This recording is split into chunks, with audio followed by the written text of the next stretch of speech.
Tay, saan kayo pupunta? Ha? Bakit nandito ka? Sagutin niyo po ang tanong ko. Saan po kayo pupunta? Bakit bihis na bihis kayo? Ba't bagong ayos kayo?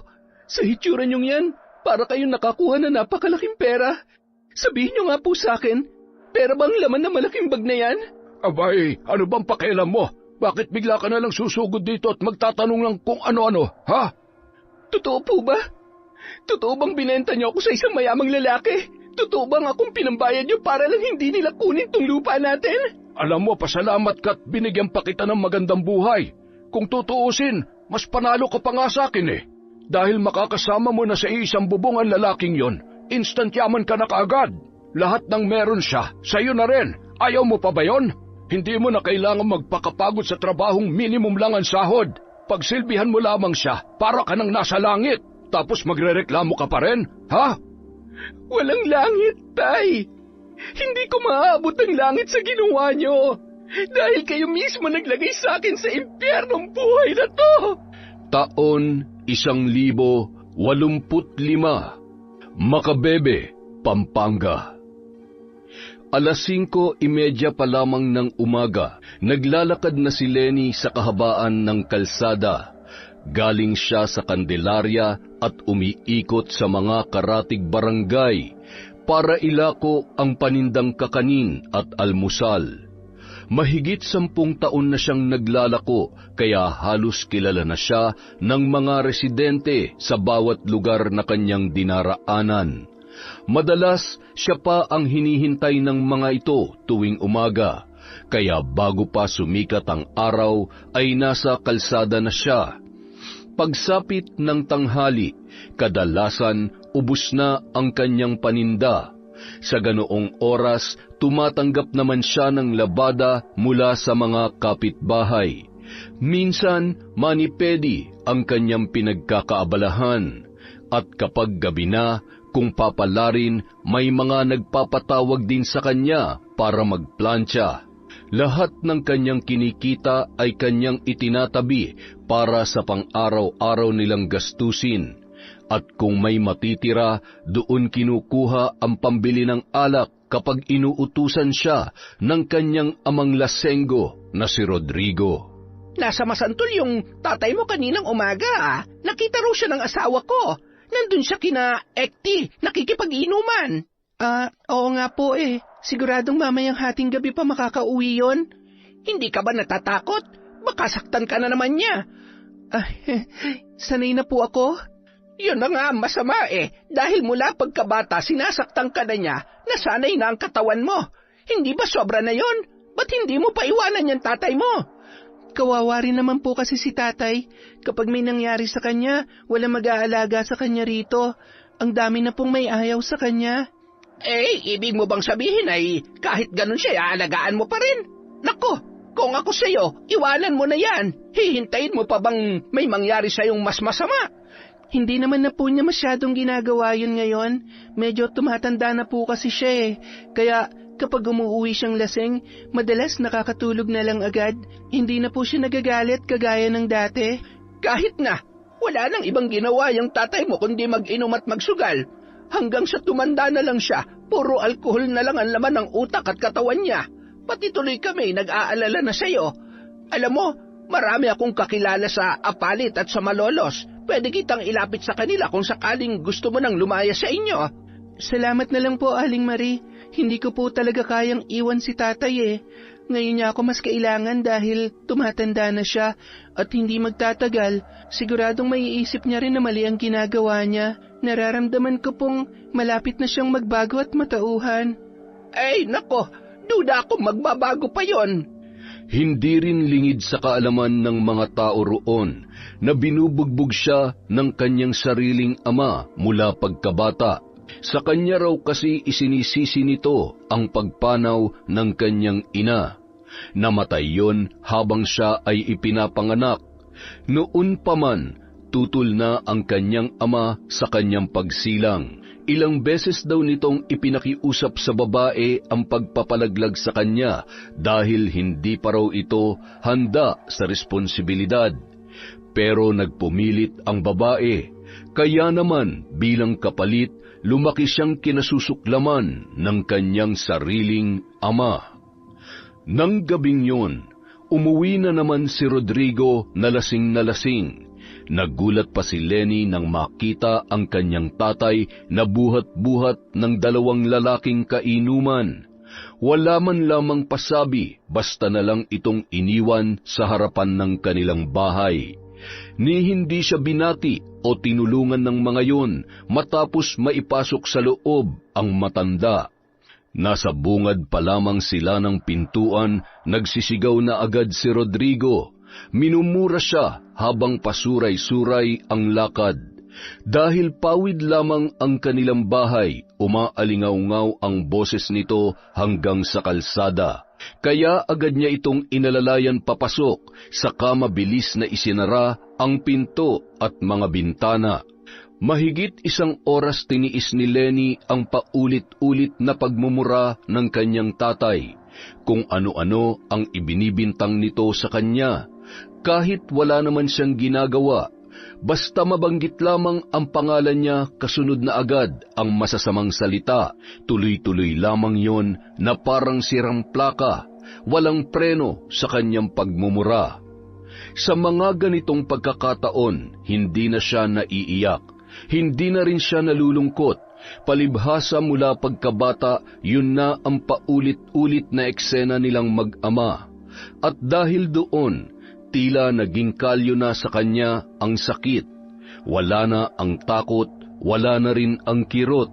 Ang mas iniintindi niya na lamang ay ang pagtatrabaho, dahil kailangang may laman ang kanilang tiyan kinabukasan. Isang umaga, lumabas ng bahay si Rodrigo para manigarilyo at magpahangin. Wala na si Lenny nung mga oras na yun, dahil siya ay naglalakuna ng mga paninda. Nilapitan si Rodrigo ng isa sa kanyang mga kakilala. Oy pare, wala kaya tang gimmick ngayon Ay, bukas pa. Pupunta ako kina Paring Pisok. Maghahanda sila ron. Ano? Di ba nung nakaraan kagagaling mo lamang kay Paring Ekte? Kay Paring Ekte yun. Iba naman tong si Paring Pisok. Tapos sa susunod na araw, kay Paring Dolfo naman. Ay, putya. Walang pahingay ang atay mo Baka gusto mong bigyan ng day off yan, pare. Nako. Sa hirap ng buhay ngayon, hindi ka pwede mag-day off. Naknang putya naman, oo. Iba talaga itong pare ko. Siyempre. Ako pa ba? Nga pala. Pupunta ka ba sa barangay ngayon? May programa daw sila para sa mga senyor. Nagbibigay daw sila ng part-time job. Bakit hindi mo subukan, pare? Para may pagkakitaan ka rin. Sayang din yung bayad doon. Below minimum nga lang, pero 4 na oras lang naman ang trabaho. Malaking tulong na rin yon para sa ating mga senyor. Ikaw ba pare? Pupunta ka? Oo naman. Doon nga ako patungo ngayon Halika na, sumabay ka na sa akin. Wala akong papel pare. Tutulungan na lamang kita habang maaga pa. Halika na, dali. Ayoko. Busy ako ngayon. Bakit? Anong pinagkakaabalahan mo? Basta, kailangan ko magpahinga at pupunta nga ako kina Paring Pisok bukas. Pare naman, bisyo yun Kailangan natin magtrabaho, maghanap buhay. Ay nako, wala na akong panahon sa ganyan pare. Matanda na ako. Saka, nandyan naman si Lenny. Siya na ang nagtatrabaho ngayon. Pare, para nga ito sa ating mga senyor. Biruin mo, 4 na oras lang tayo magtatrabaho tapos may sasahurin tayo kada linggo. Ayaw mo yon? Magkakapera ka dito kesa puro bisyo yung inaatupag mo. Ay nako, ayoko pare. Kung gusto mo ikaw na lang, istorbo lang yung iniisip mo Pare, kailan pa naging istorbo ang pagtatrabaho at paghahanap buhay? Ang sa akin laang naman, kaysa uminom ka palagi, bakit hindi mo na lang subukan to? Para may magawa ka rin bukod sa pag-iinom, para makapagpahinga rin ang atay mo. Ayaw mo yon? Magiging mas masigla pa tayong mga senior dahil makakagalaw pa tayo. Malaking tulong din yon. Hindi lang sa pinansyal, pati na rin sa katawan natin. Kaya nga ako papasukin ko ito para kahit papano may libangan din ako. Makakapag-exercise pa araw-araw. Kita mo, kahit 65 na ako malakas pa rin ang pakiramdam ko. Hindi na ako interesado sa mga ganyan. Retired na ako sa lahat ng paghahanap buhay. Kaya nga hinayaan ko pang mabuhay si Lenny at hindi ko siya tinuluyan noon para siya nang gagawa ng lahat para sa akin. Grabe ka naman sa anak mo, Drigo. Hindi ka man lang ba naaawa sa kanya? Buong buhay niya pinagsilbihan ka na. Bata pa lang siya naghahanap buhay na para sa'yo. Hindi mo na pinagpapahinga yung bata. Hindi man lamang niya naranasang maglaro katulad ng ibang bata dyan dahil pinagtrabaho mo na kaagad. Hindi rin nakapag-aral kaya lumaking hindi marunong magbasa at nahihirapan din magsulat. At ngayong malaki na siya, wala rin siyang ibang magawa kundi ang magtinda, maglako, maglaba at mamalansya dahil yun lang naman ang pinakamadaling gawin dito. Kahit gustuhin man niya magpalit ng ibang trabaho na may mataas na sweldo, hindi niya rin magawa dahil nga wala siyang pinag-aralan. Nahihirapan siya makipagsabayan sa mga kaedad niya ngayon, yung mga nakatapos ng college o high school. Sana naman, bigyan mo rin ng kaunting halaga yung anak mo. Pwede ba? Huwag mo akong pangaralan dito. Kung wala kang sasabihin maganda, umalis ka na lang. Puntahan mo na yung sinasabi mo at magtrabaho ka mag-isa. Grabe ka naman magsalita. Gusto ko lamang naman kayong matulungan. Kung gusto mo, yung anak kong ipasok mo dyan sa trabahong sinasabi mo, wag ako. Siyang bata, siyang mas malakas, kaya siyang isama mo sa mga ganyan. Pare, hindi ito pwede sa kanya dahil para lang sa mga senyor. Ito na nga yung pangako ng bago nating mayor, di ba?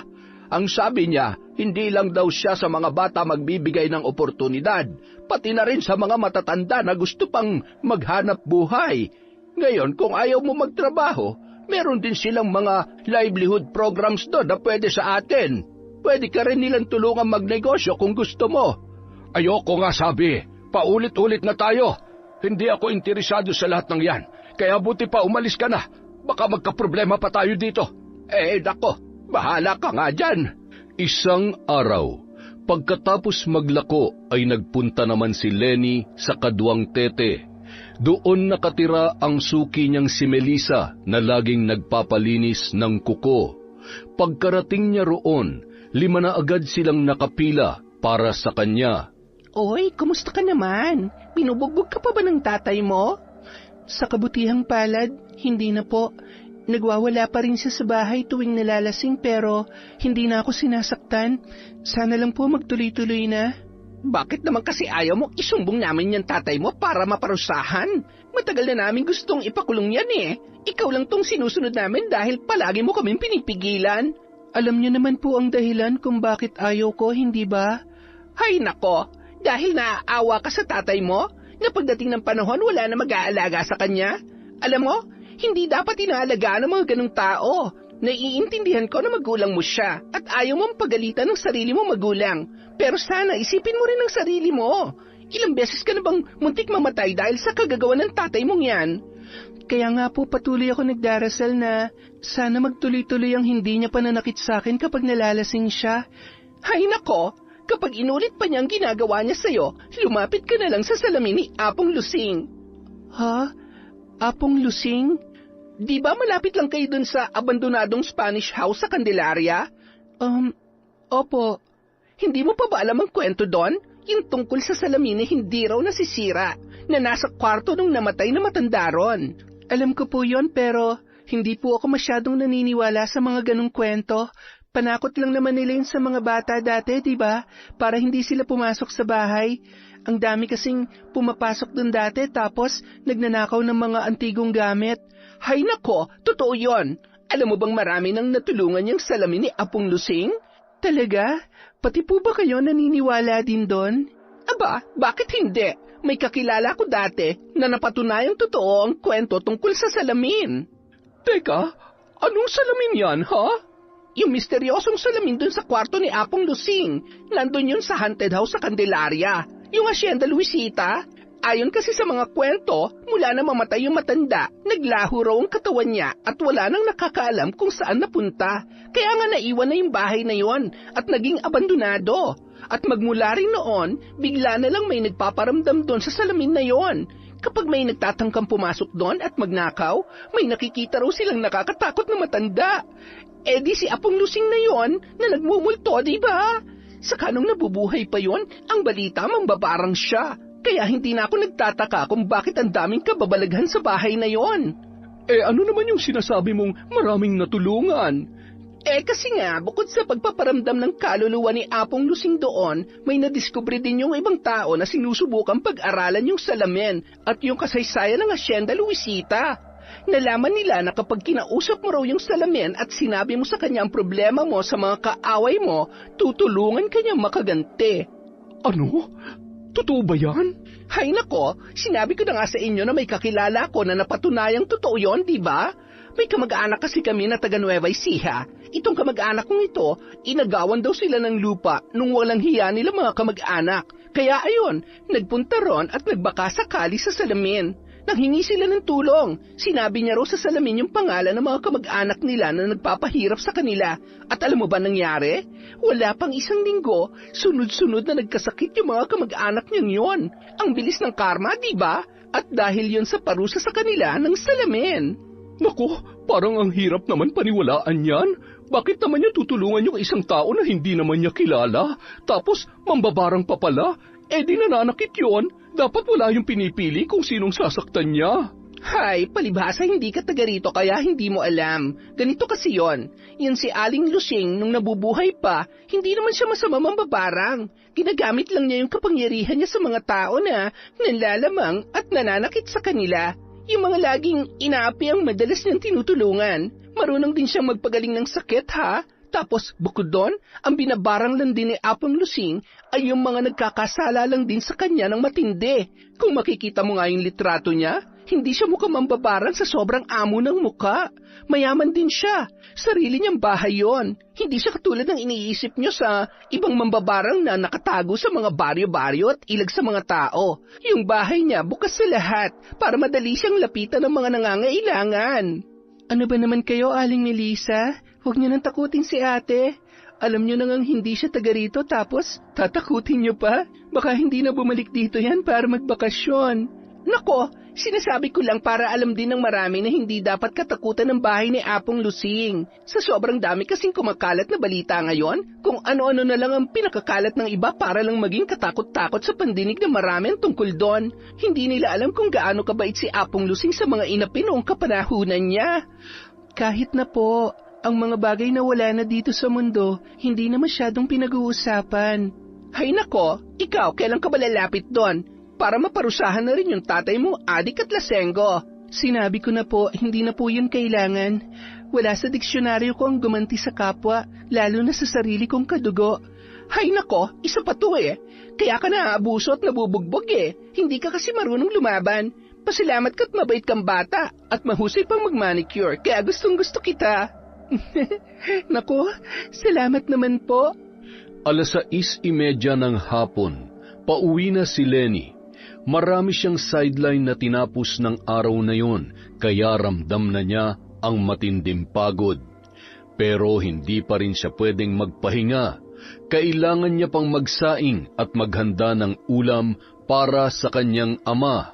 May mga pagkakataong kahit hating gabi na yung umuwi mula sa inuman, naghahanap pa rin yon ng makakain sa hapagkainan.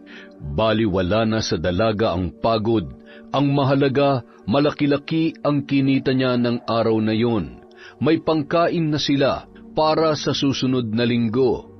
Ngunit napahinto siya sa paglalakad nang mapadaan sa tapat ng Hacienda Luisita. Ilang metro lang mula sa kanila. Wala sa loob na napatingin siya sa lumang bahay. Sa pinakataas na bintana may nakita siyang nakasilip. Isang matandang babae. Nakaputi, maputla ang balat, gusot ang buhok at nangingitim ang paligid ng labi at mga mata. Walang buhay ang ekspresyon nito habang nakatingin sa kanya. Ilang minuto silang nagtitigan. Pakiramdam niya ay parang naging mabigat ang buong paligid. Pinipilit ng dalaga na unawain ang kanyang nakikita. Hanggang sa mapagtanto niya na ang matandang yun ay walang iba kundi si Apong Lusing, ang matandang mambabarang. ang sinasabing dating may-ari ng lumang bahay na yun. Hindi niya man yun naabutang buhay, pamilyar sa kanya ang muka nito. Madalas niya na yung makita noon sa mga lumang litrato ng mga taong nakakakilala sa kanya. At ngayon, hindi makapaniwala ang dalaga na kaharap niya na ang naturang matanda. Mula sa di kalayuan, ramdam niya na ang panlalamig ng hangin. Nanigas ang kanyang batok. Nagsitayuan ang lahat ng kanyang mga balahibo sa katawan. At habang tumatagal ang kanyang pakikipagtitigan, mas lalong lumalakas ang pagkabog ng kanyang dibdib. Ilang sandali pa, nang bibigay na ang katawan niya sa takot, ay nagulat siya dahil sa kanyang narinig. Naputol ang malalim niyang pagtitig sa matanda. Uy, Lenny, buti na lang naabutan kita. Bakit po, Mang Jerry? Yung tatay mo, nakikipag-away sa plaza. May dalang kutsilyo. Ano po? Kaaway niya si Pisok. Yung tatay mo may sugat na. Nako, di ba sila po ang magkainuman? Bakit po sila nag-aaway? Yun nga rin ang pinagtataka ko eh. Halika na, dali. Awatin na natin. Ang dami ng tao ron. Diyos ko naman, ano na naman tong gulong pinasok ni tatay? Pagdating sa plaza, nakipagsiksikan sila sa kumpul ng mga tao. Sa kanya nakita ang kanyang ama na basa ng dugo. May mga hiwa sa katawan pero patuloy pa rin sa pakikipaglaban gamit ang kutsilyo. Sa harap nito, nandoon si Pisok. May hawak rin na mas malaking patalim at mas bihasa sa mga galawan. May ilang sumusubok umawat pero agad din na umaatras sa takot na tamaan. Wala nang inaksayang panahon si Lenny. Siya na mismo ang sumugod para pigilan ang ama. Pero dahil sa ginawa niya, siya pa ang tinamaan. Nahiwa ang kanyang kamay, braso at gilid ng muka. Sa kabila ng sakit, hindi tumigil ang dalaga. Pilit siyang pumapagitna sa dalawa at itinaas ang mga palad sa pagitan nila. Tama na po, pakiusap lang. Itay, tama na. Ang dami niyo ng sugat. Mang Pisok, tama na rin po. Kung ano man ang pinagawayan niyo, pag-usapan nilang natin na maayos. Huwag niyo nang idaan sa ganito, parang awa niyo na. Ngunit parang wala lamang narinig ang dalawa. Parang hindi siya nakikita ng mga ito. Patuloy lang sa sigawan at parehong matalim ang titig sa isa't isa. Walang hiya ka? Wala kang utang na loob? Tinulungan kita, pinautang kita, binibigyan kita ng pang-inom mo at bigas kapag walang-wala ka. Tapos, pag naanasahan mo lang ang asawa ko, nagkamali ako sa iyo, Rodrigo. Tama nga ang sinasabi ng ibang tao, wala kang kwentang kaibigan. Nagsisisi ako na pinakisamahan kita. Wala rin akong pakialam sa iyong hayop ka. Ano naman ngayon kung pinagdanasahan ko ang asawa mo? Matagal naman na kayong hindi nagkakaunawaan. Matagal na kayo nag-aaway. Akala mo hindi alam ng mga tao rito na hindi maayos ang pagsasama ninyo? Sukang-suka na sa iyo ang asawa mo. Kung talagang matino ka, pakawalan mo na siya. Huwag mo nang ipilit ang sarili mo dahil pangit ka naman. Tsaka maliit yung ano mo. Tarantado ka? Kapag siningil kita sa lahat ng binigay ko sa'yo, tingnan ko lang kung hindi ka lumuhod sa harap ko. Gagawin ko ng impyerno ang buhay mo. Mas hayop ka pa sa lahat ng hayop.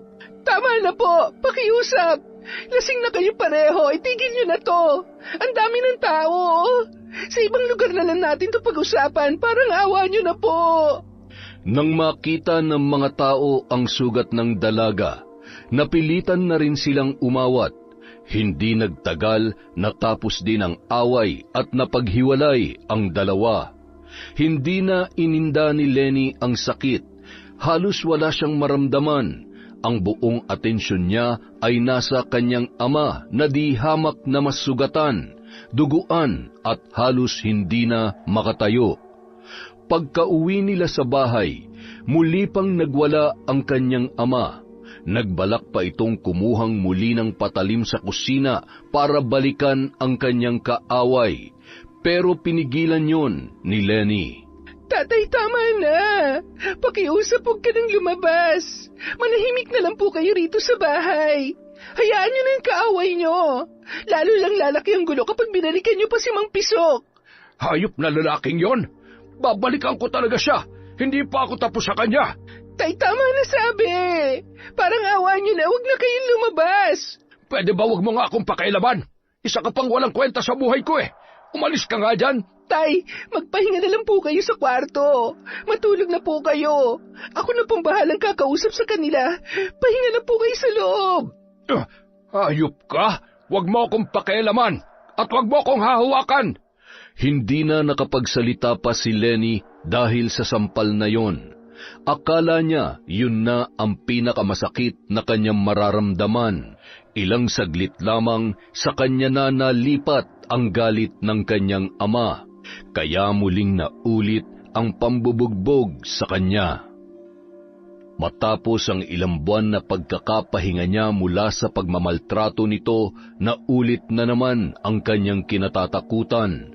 Siya naman ang pumapalahaw ngayon at nanghihingi ng saklolo dahil sa pananampal, panununtok at pananabunot na ginagawa ng kanyang tatay. Kung gulpihin siya ni Rodrigo ay parang hindi siya tao. Tatay, tama na po. Kinabukasan, nakasuot ng itim na belo si Lenny paglabas ng bahay. Dala niya ang mga paninda at kahit masakit pa ang katawan, kailangan niyang muling kumayod. Habang naglalakad, napapatingin ang mga tao sa kanyang itsura. Marahil nagulat ang ilan. Matagal na rin kasi mula nang huli siyang makitang may suot na belo. Alam ng lahat ang kahulugan noon. Siguradong ginulpi na naman siya ng kanyang tatay. Ang belo ang laging ginagamit niyang panakip sa kanyang mga sugat at pasa. Bakas ang awa at pag-aalala sa mata ng iilan, pero gaya ng dati, wala pa rin silang magawa. Lahat sila ay takot kay Rodrigo. Kaya bilang tahimik na pagsuporta sa kanya, bumibili na lang sila ng kanyang mga paninda. Pagdating sa bayan, pumwesto siya sa tapat ng simbahan. Habang abala sa pagsilbi sa mga customer, may isang sasakyang pumarada sa gilid. Hindi niya ito pinansin sa una dahil nakatuon ang isip niya sa kanyang pagtatrabaho. Pero nang makaalis na ang mga tao, wala sa loob na napalingon siyang muli rito. Doon siya napatda. Mula sa driver's seat, bumaba ang isang pamilyar na lalaki. Walang iba kundi si Bong, ang kababata at matalik niyang kaibigan. Matagal na rin itong nawala matapos lumipat ang pamilya nila sa Maynila. Hindi niya akalain na magkikita pa silang muli sa probinsya. Lenny, ikaw ba yan? Bong, ikaw ba yan? Grabe, Lenny, ikaw nga. Hala, kumusta ka na? Eto, mabuti naman, pero seryoso, nagbalik ka na? Oo, namiss daw kasi ni Mama ang buhay rito sa probinsya kaya bubuhayin niya na muli ang ancestral house namin dito para tuwing bakasyon, dito na kami pupunta. Ganun ba? Grabe, akala ko hindi na tayo magkikita. Ako nga rin eh, at dito pa talaga tayo nagtagpo sa simbahan, kung saan tayo unang nagkakilala dati. Di ba? Grabe talagang maglaro ang tadhana, no? Grabe ka rin mag-isip, pero kumusta naman ang buhay sa Maynila? Ayun, sobrang busy kasi ako nang humahawak sa isa sa mga kumpanya ni Papa. Medyo lumuwag ngayon ang mga trabaho namin lahat kaya nagkaroon kami ng time na makapunta rito para maipaayos yung ancestral house. Ganun ba? Hanggang kailan naman kayo rito? Matagal-tagal din, siguro mga ilang buwan. Marami kasing aasikasuhin si Papa rito eh. Kabilang na yung mga lupay niya. Tutulungan ko siya sa pag-asikaso ng mga yon. Grabe, big time ka na pala. Hindi naman. Ikaw ba? Anong trabaho mo ngayon? Ito, nagtitinda ako. Wow, ang sarap niyan. Di ba yan yung kinakain natin dati? Oo. Ikaw ba nagluto niyan? Yung iba, oo, pero yung iba, binibili ko lang din tapos binibenta ko. Sige nga, pabili ako. Namiss ko to eh. Lalo na itong tibok-tibok saka putong nasi. Teka, ilang taon na ban lumipas mula nung huli akong makakain nito? Alam mo, nagulat talaga ako sa'yo. Sobrang laki na ng pinagbago ng buhay mo. Nakakahiya na nakita mo pa ako ng ganito. Ano ka ba? Wala kang dapat ikahiya. Marangal yung ginagawa mo kaya ituloy mo lang. Ikaw pa rin yung Lenny na hinahangaan ko dati dahil sa taglay mong talino, tapang at pagiging matapat. Alam mo kung tatakbo ka lang na presidente, ikaw ang iboboto ko. Dahil sa leader na tapat, aangat ang buhay ng lahat. Grabe ka naman. Malabong mangyari yan. Hindi nga ako nakapag-aral kaya hindi na natuloy yung pangarap kong maging abogado o public servant. Kailangan kong unahin ang paghahanap buhay. Bakit? Hindi ka ba pinag-aral ng tatay mo? Hindi Alam mo na sigurong dahilan, diba? Kahit ikaw, saksi ka rin sa ginagawa niya sa akin dati. Teka, hanggang ngayon sinasaktan ka pa rin niya? Kaya ba nakatakip ka ng ganyan? Hayaan mo na. Okay lang naman ako. Ang mahalaga, nakakakilos pa rin ako para makapagtrabaho. Hayaan mo. Bigyan mo ako ng panahon. Iisipin ko kung paano kita matutulungan para makapag-aral ulit. Alam ko, may scholarship kaming ino-offer under ng company ni Papa May grades nga lang na kailangan pero alam ko namang maipapasa mo yun. Salamat, Bong, ha? Pero nakakahiya naman. Baka ayaw na rin sa akin ng mga magulang mo lalo na kapag nakita nila na ganito ang kalagayan ko. Ano ka ba? Hanggang ngayon yata nanonood ka pa rin ng mga telenovela kaya kung ano-anong iniisip mo Oo, mayaman na kami, pero hindi kami masama at nanghahamak ng iba. Kaya ng ginagawa ng ibang mayayaman sa mga teleserye. Kung makikita ka lang ni na mama at papa ngayon, siguradong matutuwa yun. Medyo busy nga lang sila kaya kahit ako hindi ko mahagilap. Pero promise, hindi mangyayari ang iniisip mo. Mababait yung mga yun. Kung sa bagay, kahit nung mga bata pa tayo, sila pa mismo nagpapapasok sa akin sa bahay nyo kahit marumi yung mga paa ko. Tapos, nung nakabasag pa ako ng mamahaling baso, umiyak ako kasi akala ko mapapagalitan nila ako. Pero kinausap ako ng mama mo hanggang sa tumahan na ako. Nakakatuwa namang marinig na hindi sila nagbago. Hanggang ngayon mabait pa rin sila. Kaya kung ano man ang pinagdadaanan mo ngayon, huwag kang mahihiya magsabi sa akin dahil tutulungan kita. Kung gusto mo mag-aral, sabihin mo lang. Maraming alam si Papa na pwede kang ipasok. Salamat, Bong, kaso mas kailangan ko muna talagang unahin tong pagtitinda ko. Dito lang kasi ako kumukuha ng pang-araw-araw namin. Ganun ba? Kung trabaho palang hanap mo, sige, ako na rin ang bahala dyan. Sasabihin ko kay Papa, tapos sasabihan na lang kita. Maraming negosyong hawak yon kaya sigurado isa sa mga yon pwede ka niya maipasok. Salamat talaga. Hindi na naman ako makahinga sa sobrang saya. Huwag ka nang mahiya. Pero tungkol pala sa tatay mo, kung hanggang ngayon sinasaktan ka pa rin niya, hindi ba dapat may gawin na tayong aksyon dyan? Hindi pwede na palampasin na lang lagi ang ginagawa niya. Alam mo, ayoko na muna sanang gumawa ng kahit anong aksyon tungkol kay tatay. Ayokong lalo siya magalit sa akin.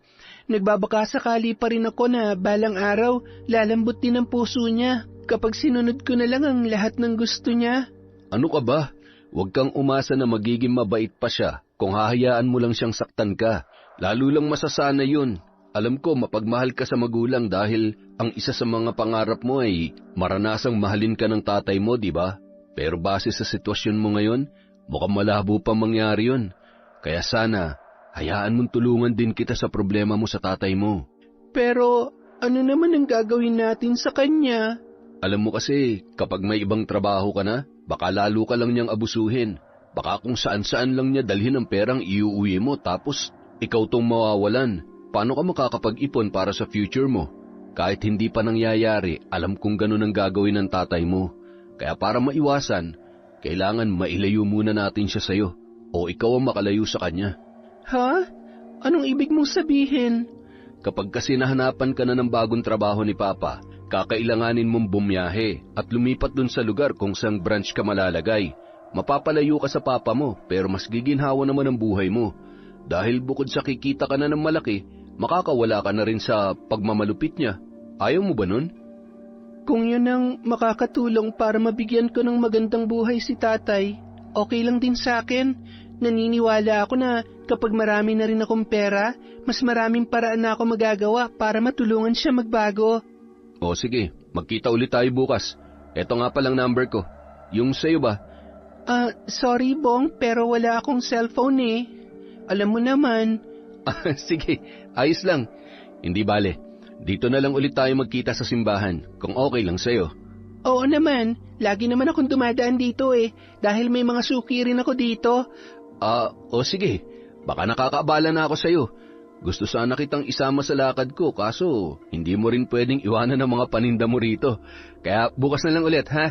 Hihintayin kita. Salamat, Bong. Maraming salamat talaga. Ingat ka sa lakad mo. Pupunta ako dito bukas, magkita tayo. Kinahapunan, maagang naubos ang paninda ni Lenny. Dahil doon, nakauwi rin siya na mas maaga para tumuloy pa sa iba niyang sideline. Isa na rito ang pamamalansya sa bahay ni Aling Ledesma. Kanina pa ito nagpabook sa kanya. Alam nito na marami ring umaagaw sa kanyang serbisyo at dahil medyo malayo ang bahay nito, hindi madaling puntahan kaya kailangan niyang paglaanan ng oras. Grabe? Talaga ba? Nakabalik na pala si Bong.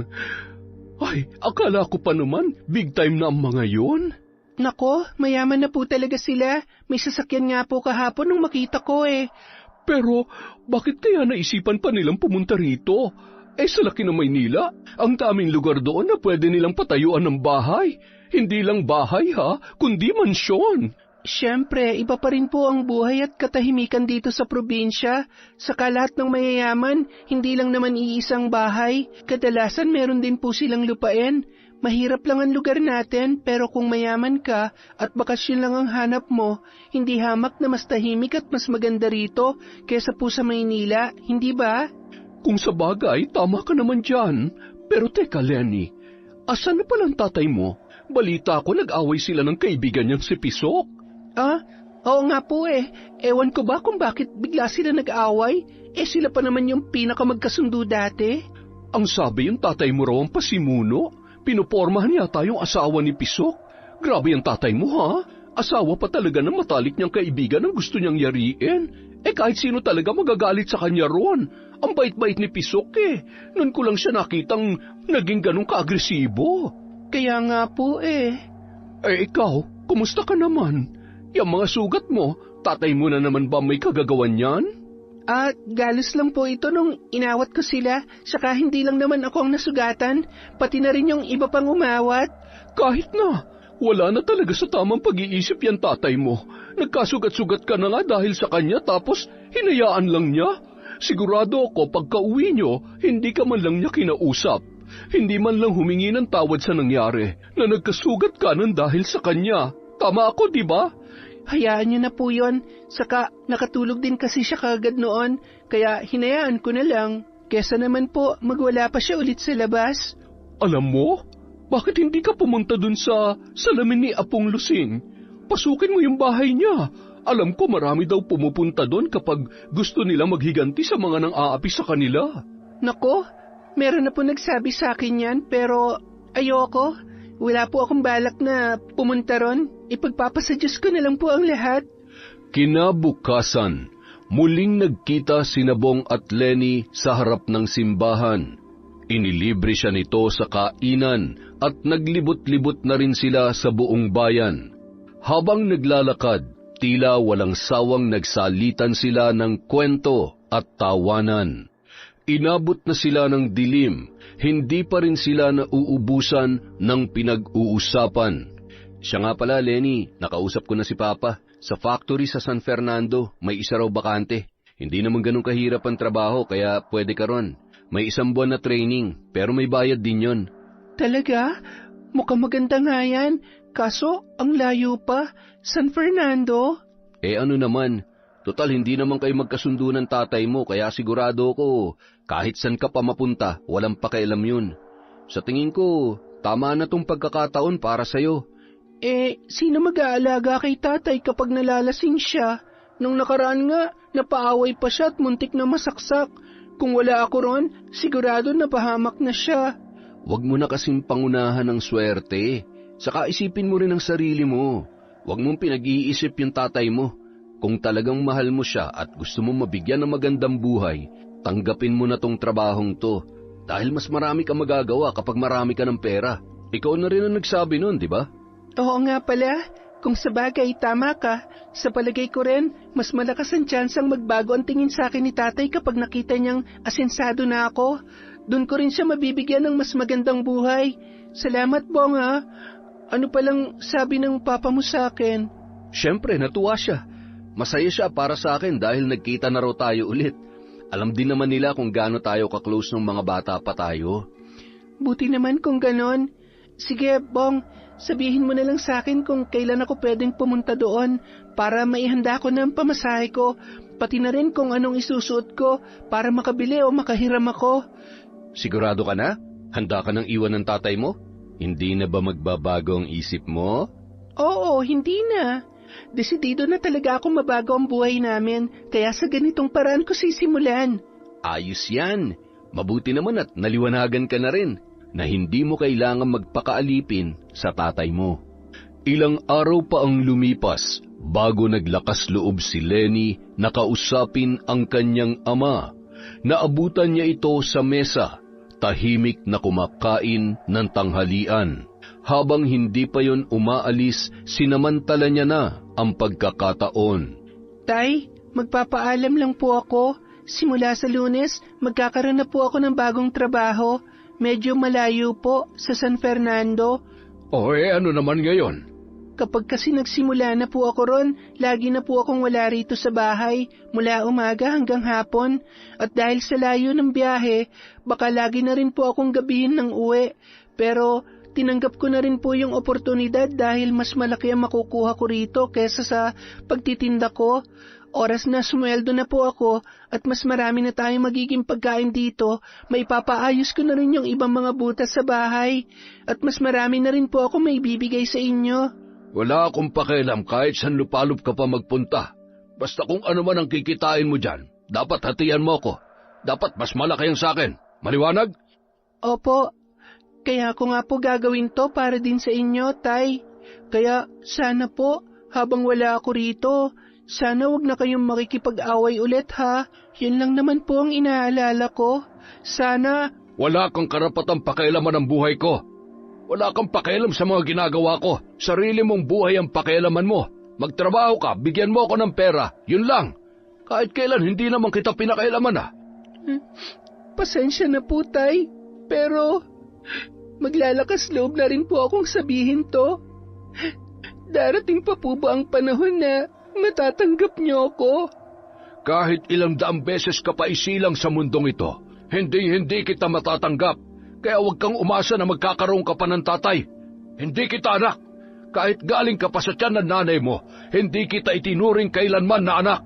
Pero dahil mahal ko ang asawa ko, hinayaan ko na lumaki ka.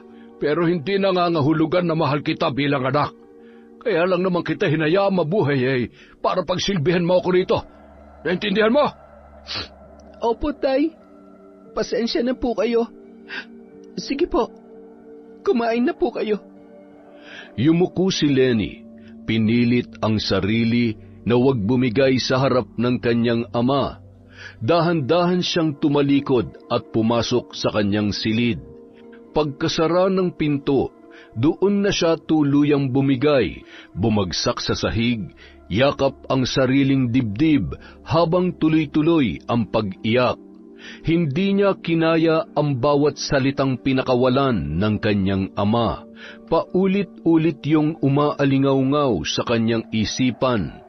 Para siyang nilalatigo ng mga salitang binitawan noon. Araw ng Lunes, 11:30 ng umaga. Payapa ang lahat sa Barangay Candelaria. Unang araw ng trabaho ni Lenny. Kasalukuyan siyang sumasailalim sa training habang si Rodrigo nasa bahay lang naghihintay ng magyayayang kainuman. Mula nung araw na mag-away sila ni Pisok, wala nang gaanong nag-iimbita sa kanya. Pati sa mga sugalan ay wala na ring nagyayaya kay Rodrigo. Dati-rati, hindi siya nauubusan ng schedule. Pero ngayon, ilang araw nang walang lumalapit sa kanya para magyayang uminom o magsugal. Hindi tuloy niya maiwasang manibago at pakiramdam din niya ay manghihina siya kapag hindi nakainom ng alkohol. Ngunit ang kapayapaang yun sa lugar ay nagambala nang dumating ang isang puting sasakyan. Mula roon, bumaba ang isang lalaki na nagpagulat sa lahat. Matangkad ito, makapal ang bigote, may suot na sombrero at may hawak na baston. Uy, si William yun, di ba? Si William Fernandez? Oo nga no. Anong ginagawa niyan dito? Akala ko ba matagal nang nasa ibang bansa yan? Ba't siya nagbalik pa? Ay naku po, Diyos ko. Delikado to. Mukhang gulo na naman to. Marami ang nag-atrasan na magsimulang maglakad si William, kasama ang 5 sa mga assistant nito na pawang mga nakaitim na uniforme.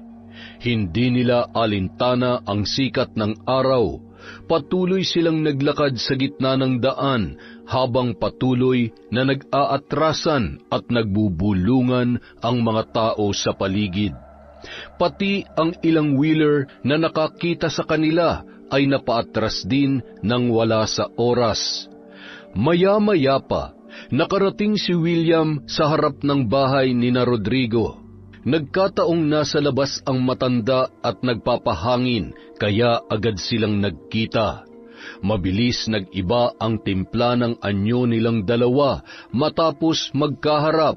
Inayos naman ni Rodrigo ang tindig nang siya ay lapitan ni William. William Fernandez, ikaw ba yan? Nag-iisa lamang ako sa mundo, Rodrigo. Hindi ka na dapat nagtaka. Alam ko, talagang nag-iisa ka lang sa mundong ito. Kaya nga ang daming takot sa iyo rito hindi ba? Mabuti naman at alam mo. Kumusta ka na? Base sa itsura ng bahay mo, pati sa forma mo halatang wala ka pa ring asenso. Sino ba nagbigay ng permiso sa iyo para pakialaman ang buhay ko, ha? Sa pagkakaalam ko kasi, wala naman akong atraso sa iyo para balikan mo ako rito. Bakit ka nagbalik? At bakit mo ako pinuntahan? Masyado ka namang feeling special, Drigo. Bukod sa iyo, may iba na akong mga pinuntahan dito. Nung nakarang araw pa ako nandito, katunayan nga ikaw na ang huli kong sinadya. Oy, sige na. Ano ba ang dahilan at nagbalik ka pa rito? Akala ko'y masarap na ang buhay mo ngayon sa Amerika dahil sa mga illegal mong negosyo.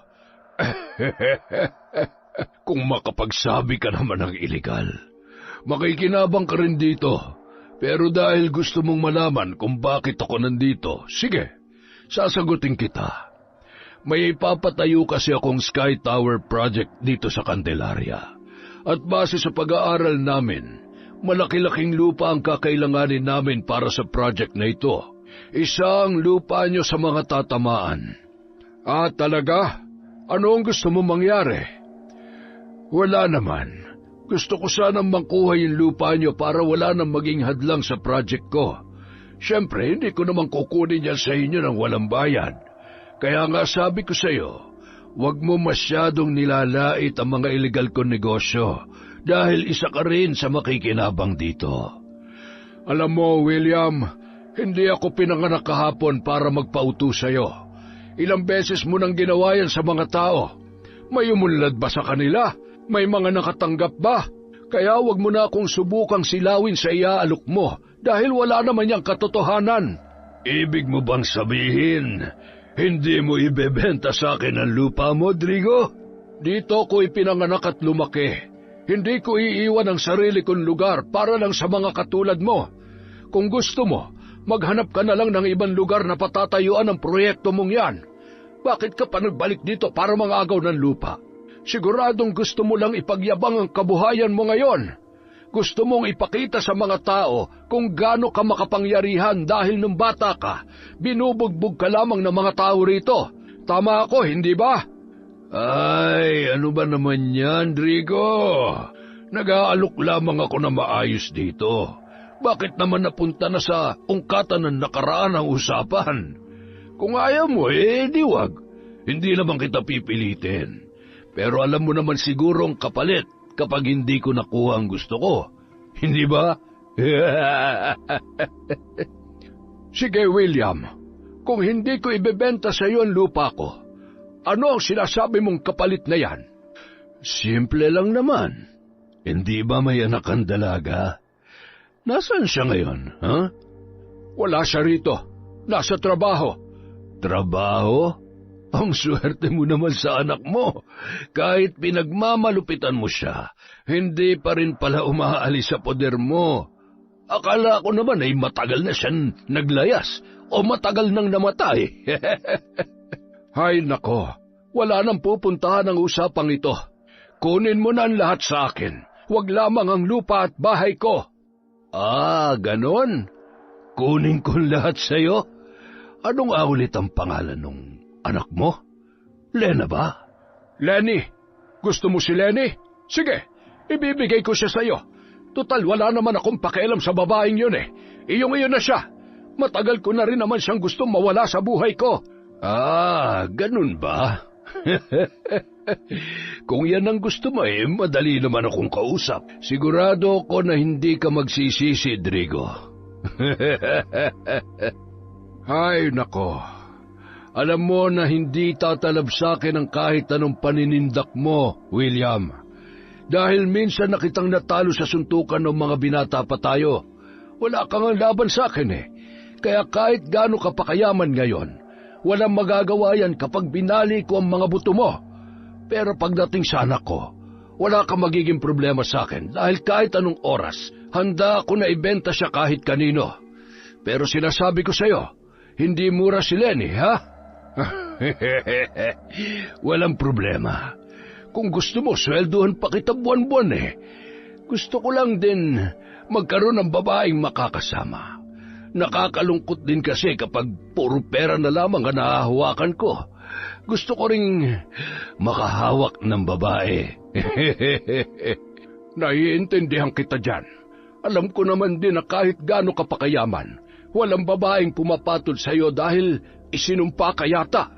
Pero huwag ka mag-alala. Sasabihin ko sa iyo ang schedule ng anak ko sa trabaho niya. Pagkatapos, kayo na ang bahala kung paano niyo siya kukunin.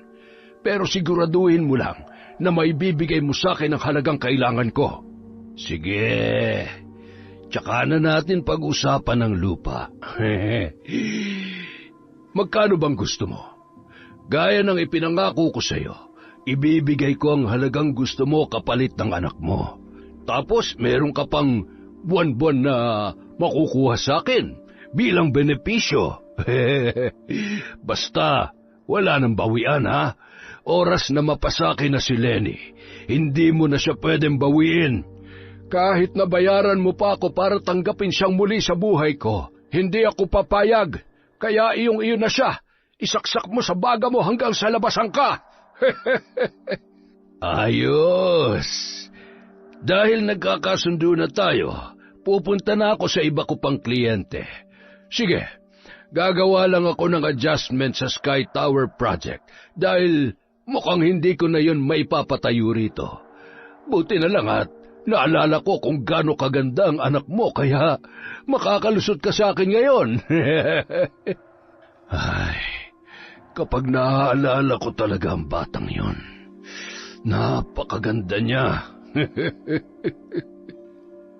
Pagkatapos umalis ni na William kasama ang kanyang mga tauhan, doon lang lumuwag ang dibdib ni Rodrigo. Aminado siya na kahit natalo niya na yun dati sa suntukan, may takot pa rin siyang nararamdaman sa pwede nitong gawin sa kanya. Mabuti na lamang may anak siya na handa niyang ibenta kahit kanino. At nagkataon na kursunada yun ng lalaki, kaya hindi na siya nahirapang kumbinsihin ito na huwag isama ang kanyang lupa sa bibilhin noon. Sa mga sumunod na araw, muli silang nagkita ni William at personal nitong iniabot sa kanya ang halagang hinihingi niya kapalit ng kanyang anak. Ayan, 20 million. At buwan-buwan may 20,000 ka sa akin. Siguro naman wala ka nang magiging angal dyan, hindi ba? Sinunod ko lang yung halagang hinihingi mo. Ano ka ba? Walang problema sa akin to. Ayos na ako rito. Salamat dito, William, ha?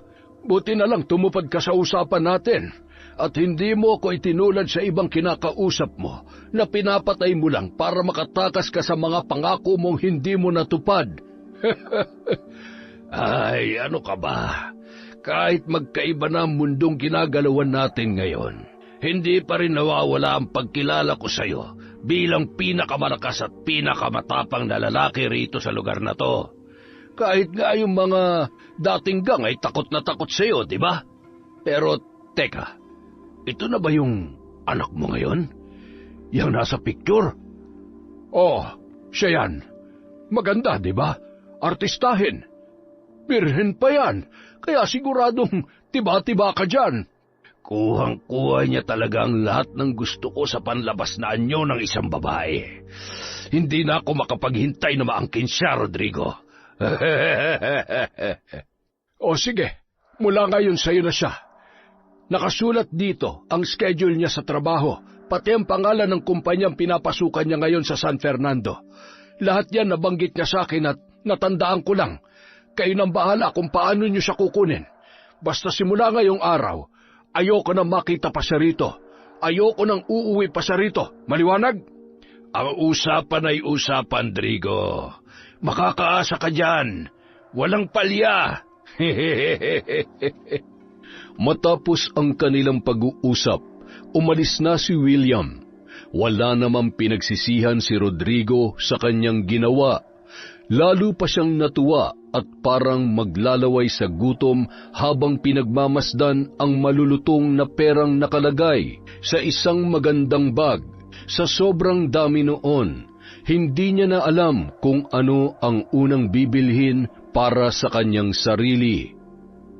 Pagsapit ng gabi, kasalukuyang naglalakad si Lenny patungo sa sakayan ng mga jeep nang bigla siyang harangan ng isang puting van.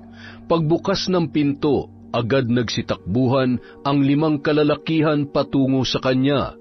Nakatakbo pa siya pero hindi rin nagtagal ay nahuli siya ng mga yon. Sinubukan niyang pumalag, ngunit sa isang suntok lamang ng lalaki sa kanyang sikmura, agad na siyang nawalan ng malay.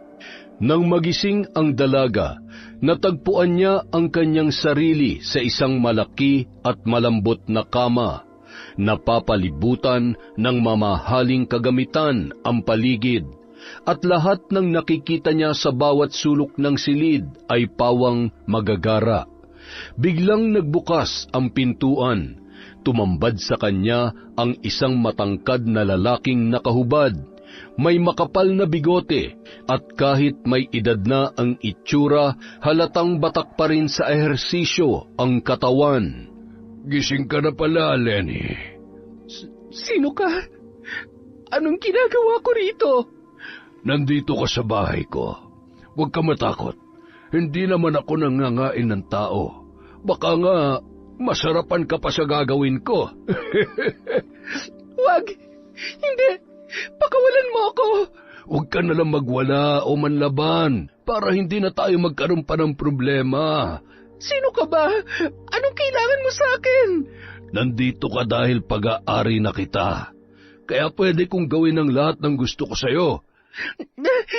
Hayop ka! Wala kang karapatang gawin to sa akin at sa kahit na sinong babae! Meron! Dahil binili na kita. Pero, grabe! Ang ganda mo pala talaga sa personal. Ngayon lang kita nakita ng ganito. Tulong! Saklala! Kahit anong sigaw mo rito, walang makakarinig sa'yo kundi ako lang. Kaya kung gusto mo pang makalabas dito, huwag mong painitin ang ulo ko, ha? Madali naman akong kausap eh. Basta pagbigyan mo lang ako. Parang awa mo na. Maawa ka sa akin. Pakiusap. Gaya ng sinabi ko, kung gusto mong payagang kitang makalabas pa rito at makapasok sa trabaho mo, pagbigyan mo lang ako. Walang masamang mangyayari sa'yo. Muling nagsisigaw ang dalaga nang magsimulang gumapang ang lalaki sa kama. Sinasadya nitong gawing malademonyo ang anyo para lalo siyang matakot at panghinaan ng loob. Alam mo ba kung bakit ka nandito ngayon? Dahil ibinenta ka sa akin ng iyong ama, si Drigo. Ano? Siguro hindi mo pa ako kilala, pero kami ng tatay mo, kilalang kilala namin ang isa't isa. Kaya wala kang dapat ipag-alala. Malaki ang tiwala sa akin ng iyong ama, kaya sana tanggapin mo na rin ako. Kapag napasaya mo ako, pasasayahin ko rin ang buhay mo. Sisiguruhin kong titingalain ka na marami at hindi mo na kailangan magtrabaho pa sa minimum na sahod para lang mabuhay. Dahil ako, kayang-kaya kitang bigyan ng marangyang buhay. Yun ay kung tatanggapin mo lamang ako sa buhay mo. Hayop ka! Hindi!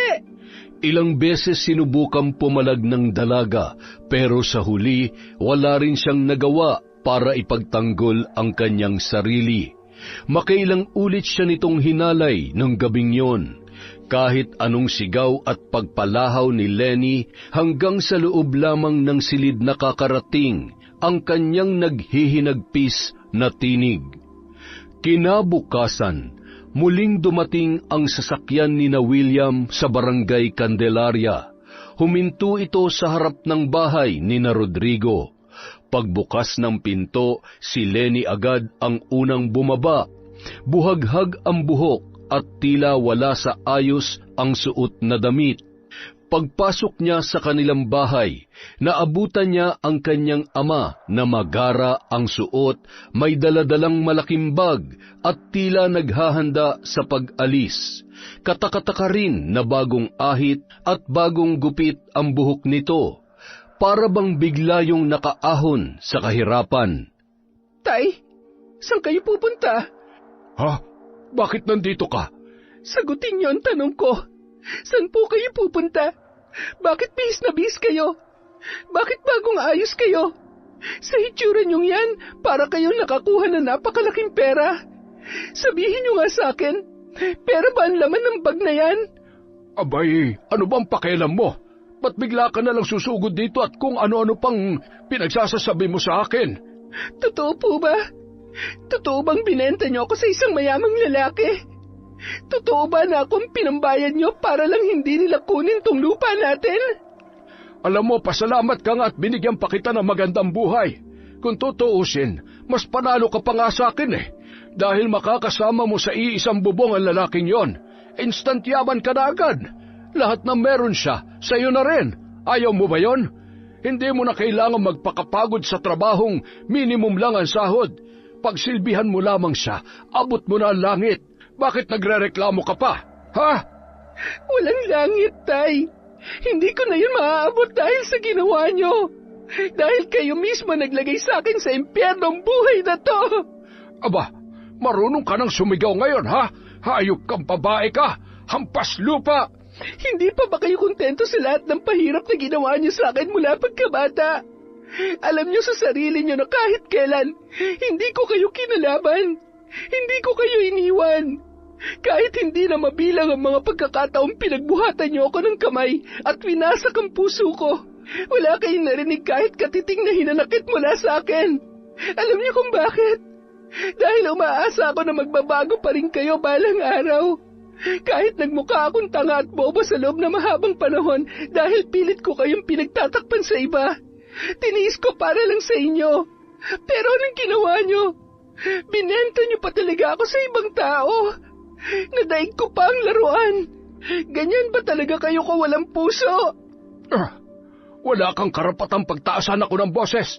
Wala kang karapatang magreklamo sa lahat ng ginawa ko sa iyo dahil nung una pa lang, hindi ka na dapat nabuhay sa mundo.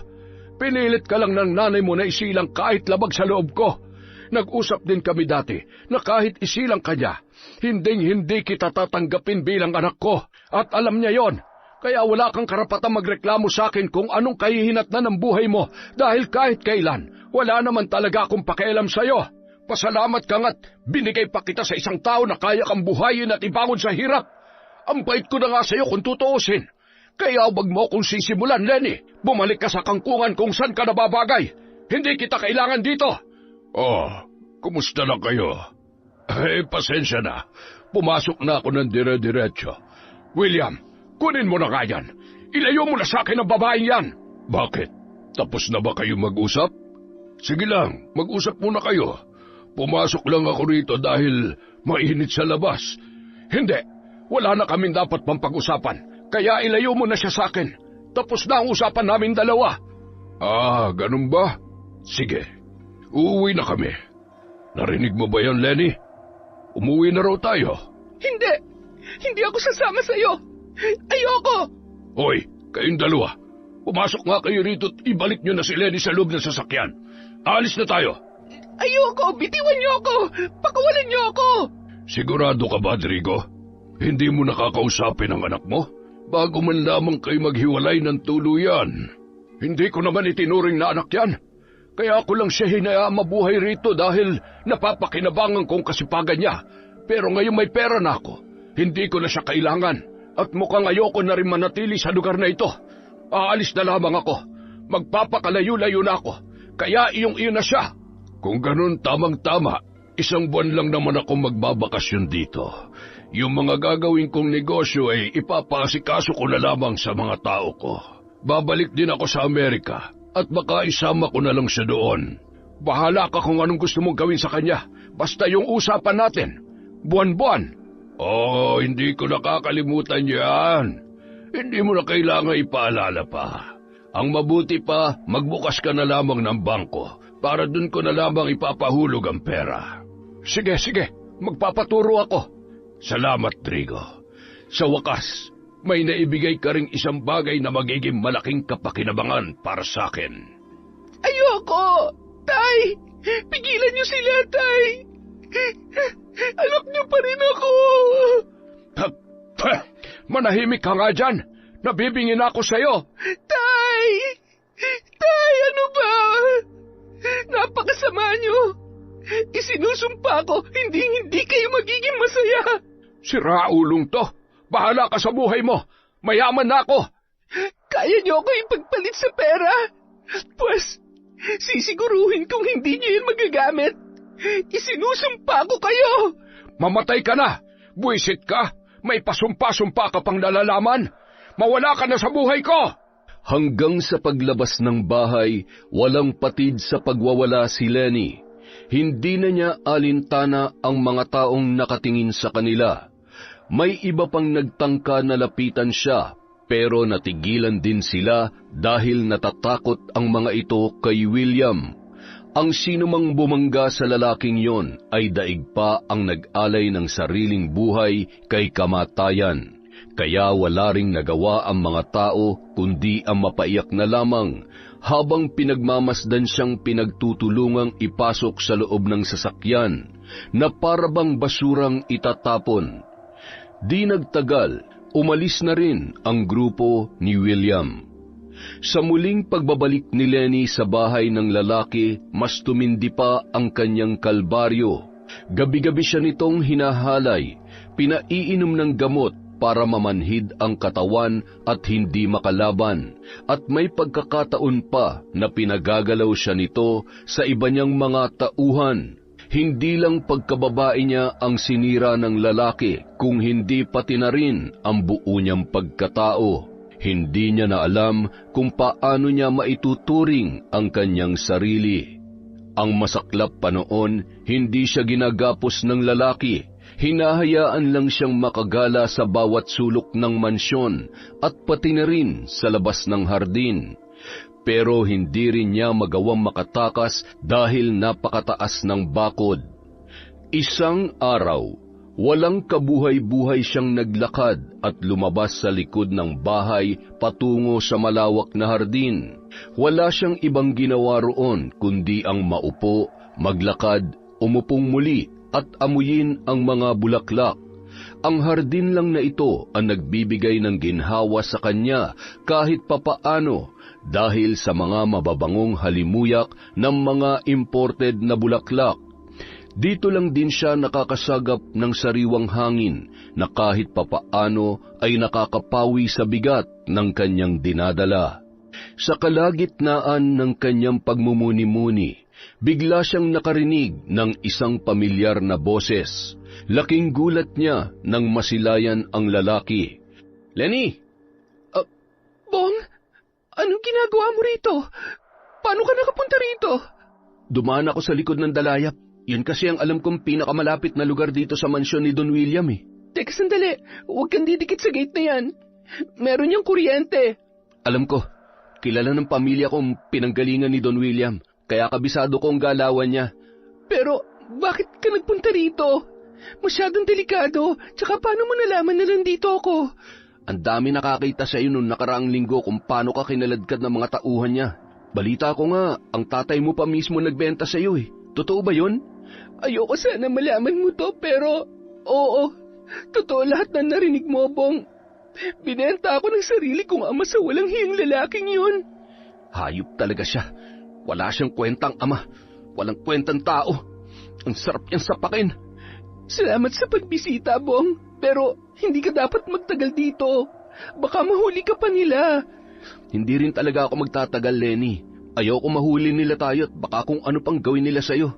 Pero gusto talaga kitang makita. Ilang beses ko nang sinubukang pumasok dito eh. Ngayon lang ako nagkaroon ng pagkakataon. Salamat, Bong. Maraming salamat talaga. Siya nga pala, kaya rin ako nagpunta rito para ibalita sa'yo na hinahanap na ng kapulisan ng tatay mo. Isinumbong na namin siya sa mga pulis, kaya hindi magtatagal. Pananagutan niya ang lahat ng ginawa niya sa'yo. Maraming tumistigo kaya tumibay ang ebidensya laban sa kanya. Kaso nga lang... Bakit, Bong? Ano naging problema? Si Don William, hindi namin kayang banggain eh. Pasensya ka na, Lenny ha.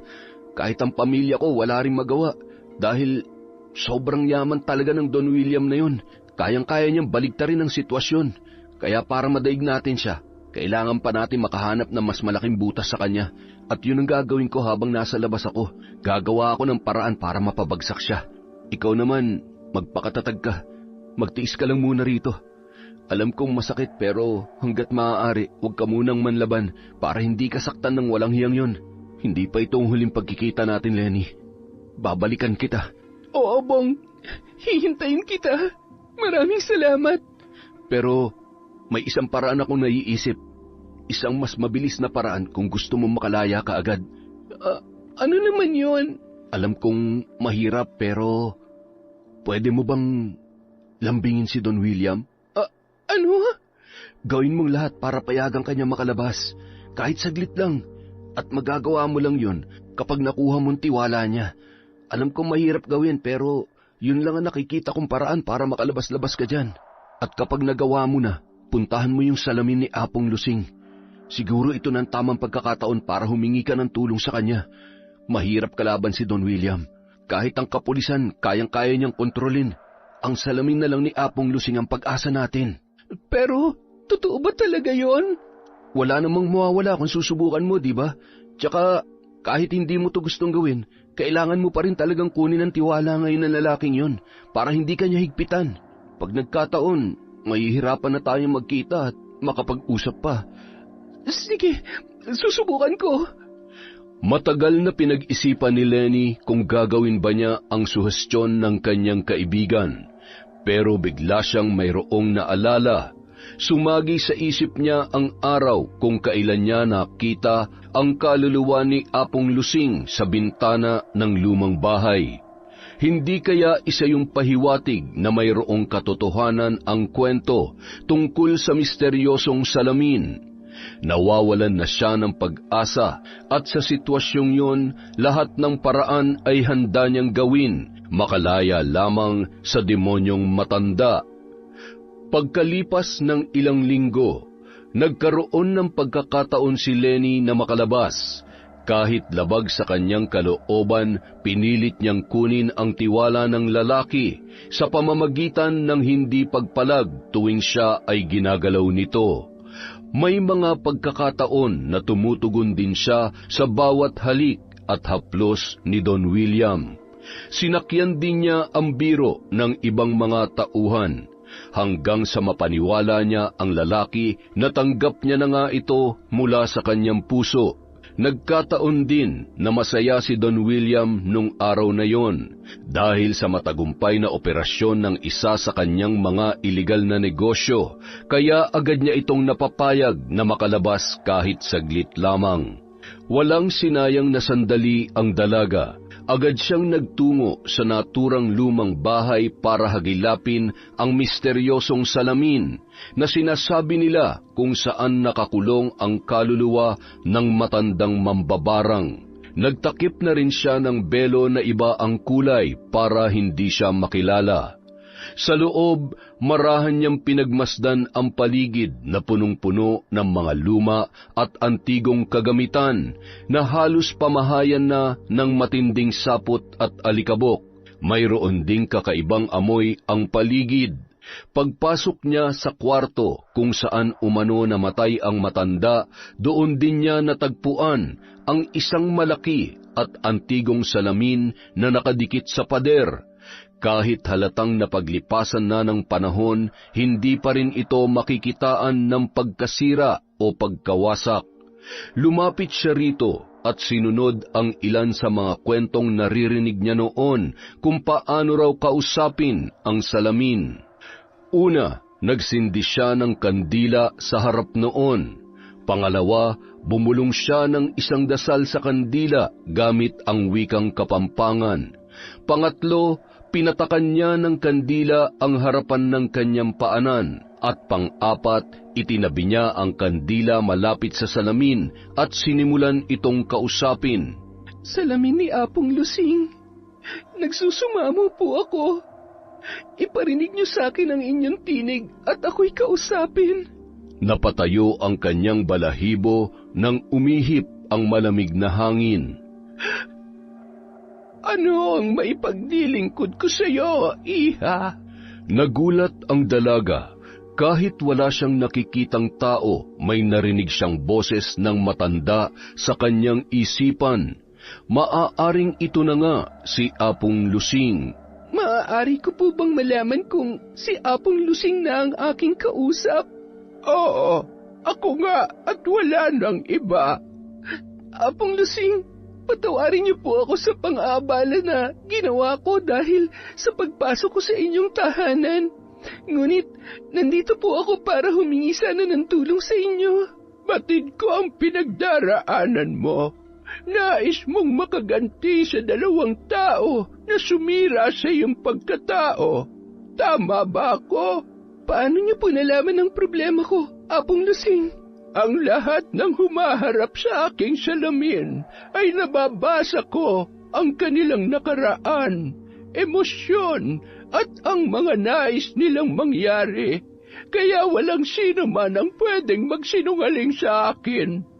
Marami nang nagtangka rito na gamitin ako para sa pansarili nilang interes. Kaya naman sila mismo ang aking pinarurusahan bago pa sila makapagsalita sa aking harapan. Kung ganon, siguro'y nababasa niyo naman po ang aking saloobin, Apong Lusing. Alam niyong walang bahid na kasinungalingan ang mga sasabihin ko sa inyo. Naniniwala ako sa iyo. Nakikita ko ang liwanag sa iyong puso. Sa wakas, dumating ka na rin sa harap ng aking salamin. Ikaw ang matagal ko nang hinihintay na humingi ng tulong sa akin. Paano niyo po ako matutulungan sa sitwasyon ko, Apong Lusing?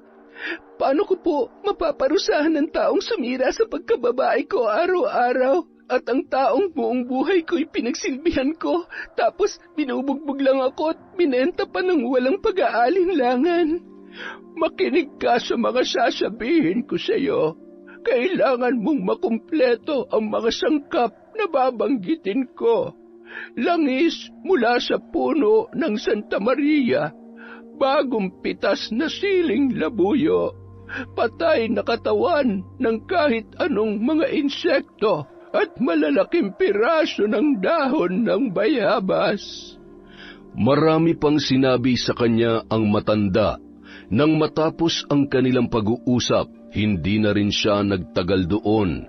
Agad na siyang lumisan at nagtungo sa iba pang mga lugar kung saan siya makakakuha ng mga sangkap. Nang makumpleto niya na yon, dali-dali siyang nagbalik sa bahay ng lalaki at itinago sa loob ng kanyang damit ang kanyang mga daladala. Nang makahanap ng tiyempo sa mga sumunod na araw, doon niya isinagawa ang ritual na sinabi ng matanda. Habang wala pa si William at ang mga tauhan nito, sinamantala na niya ang kanyang pag-iisa sa kusina. Nagpakulo muna siya ng tubig sa isang kawa at habang hinihintay yung kumulo, isa-isa niyang tinutusok ng toothpick ang katawan ng mga patay na insekto at idinikit sa gitna ng mga dahon na kanyang pinitas. Inihilera niya ang mga ito sa lamesa at isa-isang pinatakan ng kandila habang sinasambit ang orasyon na itinuro sa kanya ng matanda. Pagkatapos ng orasyon, dinurog niya ang siling labuyo at hinalo sa kumukulong tubig. Ilang saglit pa, ibinuhos niya sa mangkok ang langis na nakuha mula sa katawan ng mahiwagang puno ng Santa Maria. Pagkatapos ay pinatakan niya yon ng kandila. Inihalo niya rin ito sa kumukulong tubig. Binalikan niya na ang mga insekto. Nang matuyo ang kandila sa katawan ng mga yon, doon niya isa-isang tinanggal ang mga toothpick at magkakasamang dinurog ang mga yon sa palayok. Nang maghalo na ang durog na dahon at katawan ng mga insekto, inihalo niya na rin yon sa kumukulong kawa. Nang magsama-sama na ang mga sangkap, hinalo-halo niya itong muli hanggang sa magbago na ang kulay ng tubig. Pagkatapos noon, isinalin niya yon sa isang lalagyan. Habang wala pa ang mga kasama sa bahay, sinamantala niya ang pagkakataon. Nilagyan niya noon ang pagkain na kakainin ng mga taong darating. Inabot siya ng halos 3 oras bago natapos ang lahat ng yon. Kaya naman sa pagdating ng grupo, sumabay na rin siya sa pagkain. Lingid sa kaalaman ng lahat, ang pinggan lang niya ang walang halong lason. Pagsapit ng gabi, habang sinisilayan ang bilog na buwan sa labas ng kanyang bintana, gaya ng inaasahan, muli na naman siyang nilapitan ni William. Nakahubad yun at kanyang pinagbigyan kahit labag sa kanyang kalooban. Wala rin siyang magagawa kundi ang sumunod alang-alang sa kanyang malagim na plano. Kinaumagahan, hindi niya maintindihan kung bakit maaliwalas ang kanyang paggising. Sa isang iglap ay tila nawala ang bigat ng kanyang kalooban dahil sa pangahalay na ginawa sa kanya ng lalaki. Bumangon na siya at nilingon si William sa kanyang tabi. Ganun na lamang ang kanyang pagkagulat na makitang naaagnas na ang katawan nito. Butas-butas ang balat, tinubuan ng nabubulok na sugat at ginagapangan ng mga insekto ang nakaawang na bibig. Bukod sa masangsang na amoy, halos humapdi rin ang kanyang mata tuwing kanyang pinagmamasdan yun. Agad siyang bumangon at lumabas ng kwarto. Pagbaba niya sa sala, sumalubong naman sa kanya ang bangkay ng mga tauhan nito. Lahat sila ay pawang naagnas din. Butas-butas ang balat, tinubuan ng nabubulok na sugat at may mga insekto sa bibig. Lahat ng nakakain ng lason na kanyang tinimpla ay sabay-sabay na naagnas ng araw na yon. Ganun kalakas ang bisa ng pambabarang na itinuro sa kanya ng mahiwagang matanda sa misteryosong salamin sa Hacienda Luisita. Sa paglabas niya sa impyernong bahay na yun, sunod naman niyang hinanap ang kanyang ama. Dahil sa ginawa nito sa kanya, wala na rin siyang natitirang awa. Ilang oras niya rin yung hinanap. Natagpuan niya yon sa madalas nitong pinupuntahan sa kabilang bayan. Tulad ng kanyang inaasahan, nasa inuman na naman yon at nagbibilang ng pera. Pagkatapos, iniabot yon sa kanyang kainuman. Palibhasa tiba-tiba na sa pera, kaya mukhang ito naman ngayon ang nagpapakitang gilas naman libre. Mukhang hindi pa nagsisimula ang inuman dahil umalis pa ang kanyang mga kasama, habang ang kanyang ama naman ay tumayo at pumasok sa banyo. Yun ang pagkakataong kanyang hinihintay. Pumasok siya sa loob at nilapitan ang lamesa. Nakita niyang may laman pa ang baso ng kanyang ama. Ibinuhos niya roon ang natitirang laman ng bote, saka siya umalis. Nagtago si Lenny sa isang sulok at pinagmasdan ang pagbabalik ng kanyang ama. Nakita niyang umupo muli yun sa pwesto at ininom ang natitirang laman ng baso. Doon lang siya tumayo at naglakad papalabas ng bar. Kagaya ng nangyari kay William, ilang sandali lamang matatapos na rin ang buhay ng kanyang ama. Kinabukasan, habang siya ay naglalakad, isang balita ang nasagap niya sa mga tindera ng isda sa palengke. Uy, nabalitaan niyo ba? Patay na raw si Rodrigo. Talaga? Bakit? Ano raw ang nangyari? Ay nako Diyos ko, hindi ko alam kung nakulang ba o nabarang. Pero kung nakita niyo lang yung katawan niya kaninang umaga, ay Diyos ko po, siguradong babangungutin ka. Bakit? Ano ba kasi nangyari? Ay nako, natagpuan na lang na punit-punit ang balat. Merong mga sugat tapos parang naagnas na raw kaagad. At ang matindi pa, may mga insekto na gumagapang sa kanyang bibig. Ay nako! Hindi na tinapos ni Lenny ang pakikinig sa usapan. Nilisan niya na agad ang palengke at nagtungo sa bahay ng matandang mambabarang. Gaya ng ibinili ng matandang babae sa salamin, kailangan daw niyang magbalik doon sa sandaling matapos na ang parusang ipapataw niya sa 2 tao na kanyang kinamumuhian. Inulit niya ang ritual para muling makausap ang matanda. Makapangyarihang salamin ni Apong Lusing, nagsusumamo ako sa iyo. Iparinig mong muli sa akin ang iyong tinig at ako'y kausapin. Makalipas ang ilang sandali, muli siyang nakarinig ng boses sa kanyang isip habang nakatitig pa rin sa kanyang sariling refleksyon. Ikinagagalak kong makita kang muli. Kung ikaw ay nagbalik dito, nangangahulugang natapos mo na ang iyong misyon. Naparusahan mo ng 2 tao na salot sa iyong buhay. Tama ba ako? Tama po kayo, mahal na Apong Lusing. Ipinagpapasalamat ko po ng buong puso ang inyong pagtulong sa akin. Sa wakas, malaya na po ako sa kanila.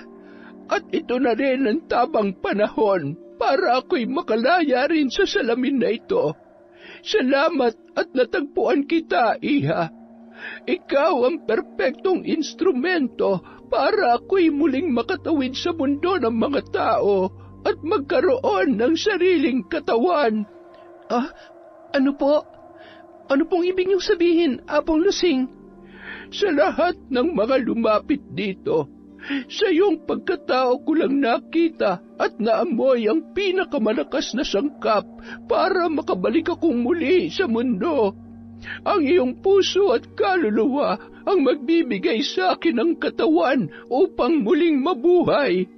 Kaya ko ikinulong ang aking sarili sa salaming ito upang hintayin ang panahon na makatagpo ng isang katulad mo na magiging instrumento para ako'y mabigyan ng panibagong katawan.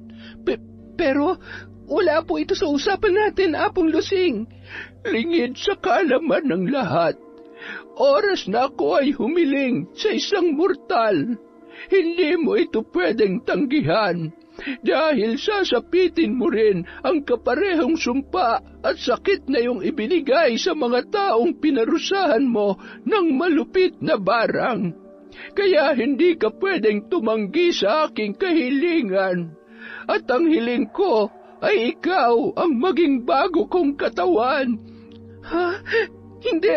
Hindi po ako papayag. Ayoko. Wala ka nang magagawa, Iha. Nanlaki ang mga mata ni Lenny nang biglang lumitaw sa salamin ang isang agnas na muka ng matanda. Galit na galit yun sa kanya at halos yumanig ang paligid sa tindi ng pagsigaw noon. Parang pilit yung kumakawala sa salamin at hinihila ang kanyang katawan.